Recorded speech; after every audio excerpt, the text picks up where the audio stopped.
No other profession calls on its practitioners to lay down their lives for their art, save the armed forces and, in Sri Lanka, journalism.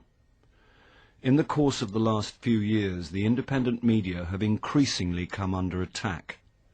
Electronic and print institutions have been burned, bombed, sealed and coerced. Countless journalists have been harassed, threatened and killed. It has been my honour to belong to all those categories, and now especially the last.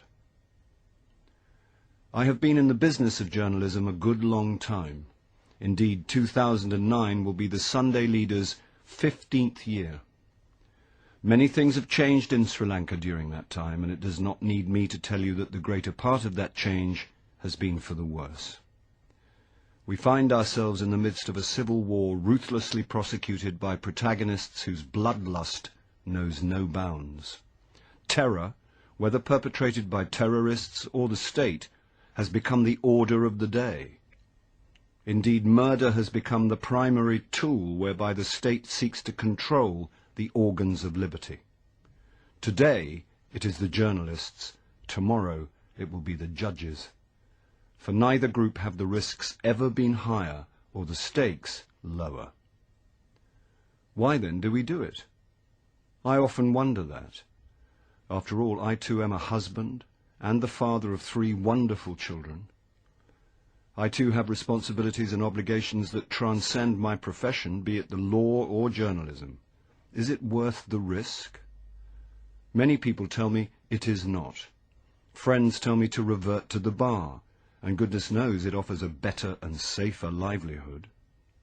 Others, including political leaders on both sides, have at various times sought to induce me to take to politics, going so far as to offer me ministries of my choice. Diplomats, recognizing the risk journalists face in Sri Lanka, have offered me safe passage and the right of residence in their countries. Whatever else I may have been stuck for, I have not been stuck for choice. But there is a calling that is yet above high office, fame, lucre and security. It is the call of conscience.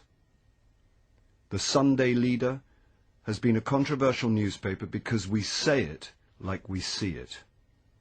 Whether it be a spade, a thief or a murderer, we call it by that name. We do not hide behind euphemism. The investigative articles we print are supported by documentary evidence thanks to the public spiritedness of citizens who at great risk to themselves pass on this material to us. We have exposed scandal after scandal, and never once in these 15 years has anyone proved us wrong or successfully prosecuted us. The free media serve as a mirror in which the public can see itself without mascara and styling gel. From us you learn the state of your nation, and especially its management by the people you elected to give your children a better future. Sometimes the image you see in that mirror is not a pleasant one. But while you may grumble in the privacy of your armchair, the journalists who hold the mirror up to you do so publicly and at great risk to themselves. That is our calling, and we do not shirk it.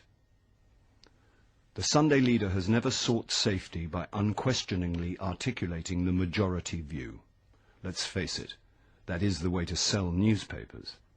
On the contrary, as our opinion pieces over the years amply demonstrate, we often voice ideas that many people find distasteful.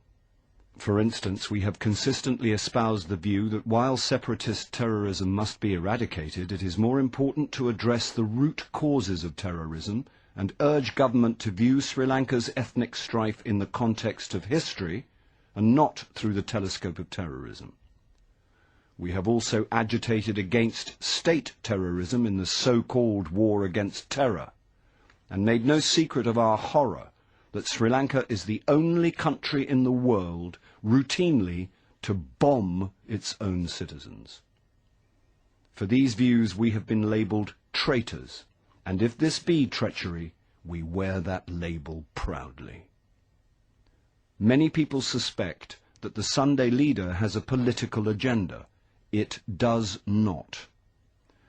If we appear more critical of the government than of the opposition, it is only because we believe that, excuse cricketing argot, there is no point in bowling to the fielding side. Remember that for the few years of our existence in which the United National Party was in office, we proved to be the biggest thorn in its flesh, exposing excess and corruption wherever it occurred. Indeed, the stream of embarrassing expositions we published may well have served to precipitate the downfall of that government. Neither should our distaste for the war be interpreted to mean that we support the Tamil Tigers. The LTTE is among the most ruthless and bloodthirsty organizations to have infested the planet. There is no gainsaying that it must be eradicated. But to do so by violating the rights of Tamil citizens, bombing and shooting mercilessly, is not only wrong, but shames the Sinhalese, whose claim to be the custodians of Buddhist teaching is forever called into question by this savagery, much of it unknown to the public because of censorship. What is more, a military occupation of the country's north and east will require the Tamil people of those regions to live eternally as second-class citizens, deprived of all self-respect. Do not imagine you can placate them by showering development and reconstruction on them in the post-war era. The wounds of war will scar them forever, and you will have an even more bitter and hateful diaspora to contend with. A problem amenable to a political solution will thus become a festering wound that will yield strife for all eternity. If I seem angry and frustrated, it is only because most of my compatriots and all the government cannot see this writing so plainly on the wall. It is well known that I was on 2 occasions brutally assaulted, while on another my house was sprayed with machine gun fire. Despite the government's sanctimonious assurances, there was never a serious police inquiry into the perpetrators of these attacks, and the attackers were never apprehended. In all these cases, I have reason to believe that the attacks were inspired by the government. When finally I am killed,